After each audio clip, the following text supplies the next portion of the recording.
السلام علیکم دوستو، آپ سب کو میرے چینل میں خوش آمدید۔ سوال ہے، رمضان کے مہینے میں کون سی جنگ ہوئی؟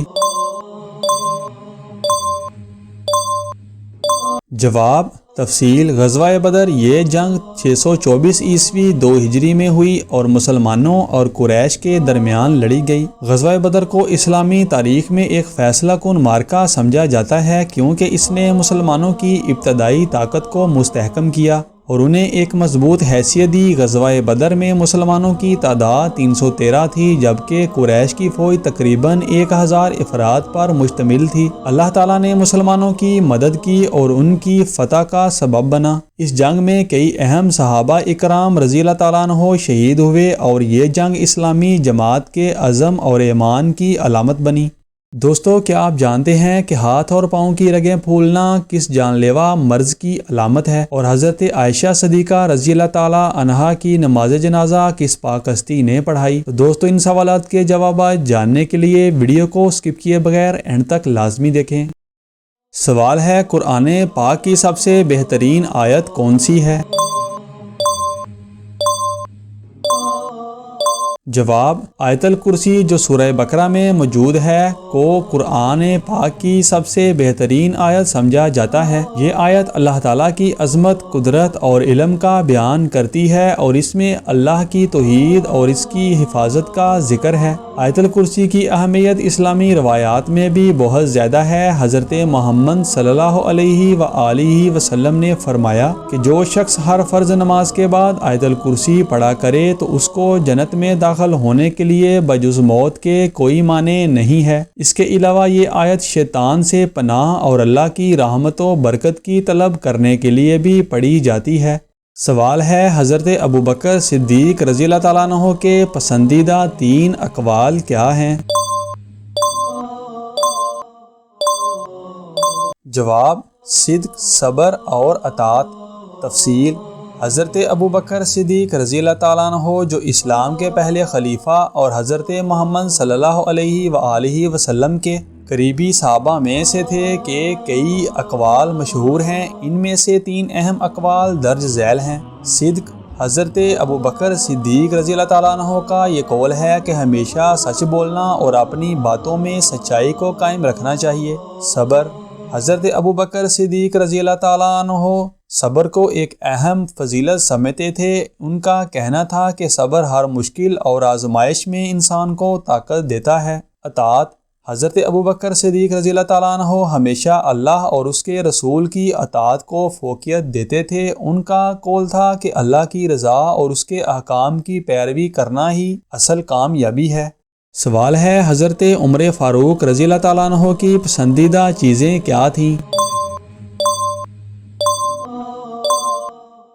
تفصیل: حضرت عمر فاروق رضی اللہ تعالیٰ عنہ جو اسلام کے دوسرے خلیفہ تھے کی شخصیت کئی خوبیوں اور پسندیدہ چیزوں سے مزین تھی۔ ان کی پسندیدہ چیزیں درج ذیل ہیں۔ عدل: حضرت عمر فاروق رضی اللہ تعالیٰ عنہ عدل و انصاف کو بہت پسند کرتے تھے اور انہوں نے اپنی خلافت کے دوران عدل کو ایک بنیادی اصول کے طور پر اپنایا تھا۔ ان کا کہنا تھا کہ عدل ہی ریاست کی بنیاد ہے۔ حق گوئی: حضرت عمر فاروق رضی اللہ تعالیٰ عنہ سچائی کے علم بردار تھے اور ہمیشہ حق بات کرنے کو اہمیت دیتے تھے۔ انصاف: حضرت عمر فاروق رضی اللہ تعالیٰ عنہ نے اپنے دور میں انصاف کی فراہمی کو یقینی بنایا اور لوگوں کے ساتھ برابری سے پیش آنے کی تاکید کی۔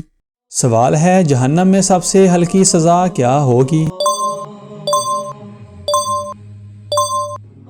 حضور اکرم صلی اللہ علیہ وآلہ وسلم نے ارشاد فرمایا، جہنمیوں میں سب سے ہلکا عذاب اس شخص پر ہوگا جس کی دونوں جوتیاں اور تسمے آگ کے ہوں گے، جس کی وجہ سے ہانڈی کی طرح اس کا دماغ کھولتا ہوگا۔ وہ سمجھے گا کہ مجھے ہی سب سے زیادہ عذاب ہو رہا ہے، حالانکہ اس کو سب سے کم عذاب ہوگا۔ سوال ہے، رمضان کے روزے کن لوگوں پر فرض ہیں؟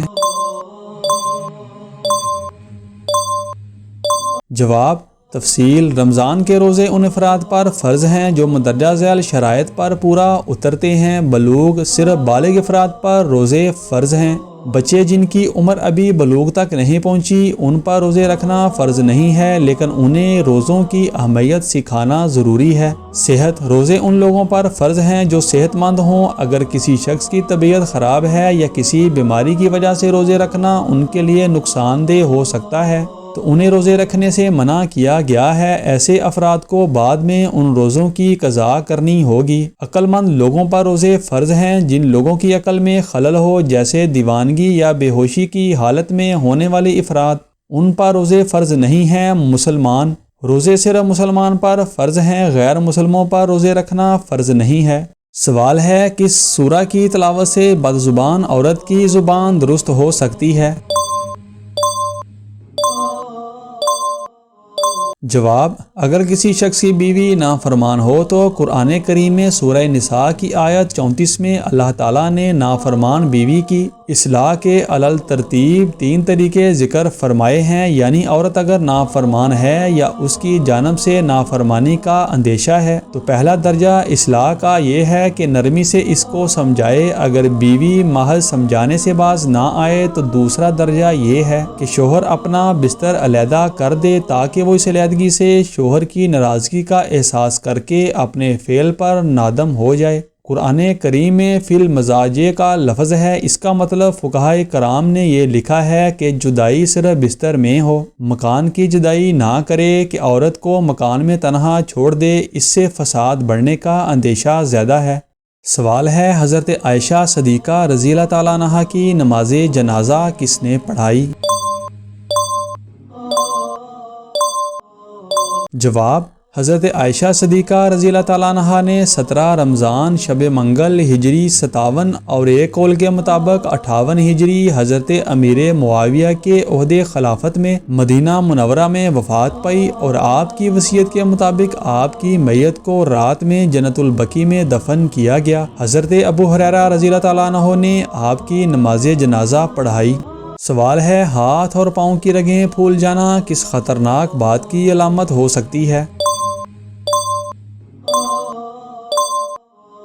جواب: ہاتھ اور پاؤں کی رگیں پھول جانا صحت کی خرابی یا طبی مسائل کی علامت ہو سکتا ہے، جیسے کہ خون کی گردش میں خلل، جسم میں سوجن یا دل کی بیماری۔ خون کی گردش میں خلل، رگوں میں سوجن یا پھولنے کی وجہ یہ ہو سکتی ہے کہ خون کی روانی میں کچھ رکاوٹ آ گئی ہے، جس کی وجہ سے جسم کے مخصوص حصوں میں زیادہ خون جمع ہو جاتا ہے۔ سوجن: جسم میں پانی جمع ہونے کی صورت میں بھی ہاتھوں اور پاؤں کی رگیں پھول سکتی ہیں۔ یہ عام طور پر گردوں، جگر یا دل کی بیماریوں کی علامت ہوتی ہے۔ دل کی بیماری: ہاتھ اور پاؤں کی رگوں کا پھولنا بعض اوقات دل کی بیماری کا بھی اشارہ ہو سکتا ہے۔ خون کی نالیوں کا بند ہونا: کبھی کبھار خون کی نالیوں میں خون کے جمنے کی وجہ سے بھی پھولنے کی صورتحال پیدا ہو سکتی ہے۔ دوستو، اگر آپ کو ہماری یہ ویڈیو پسند آئی ہو تو اس کو لائک اور چینل کو سبسکرائب لازمی کریں، اور ان خوبصورت اسلامک معلومات کو اپنے دوستوں کے ساتھ شیئر لازمی کریں۔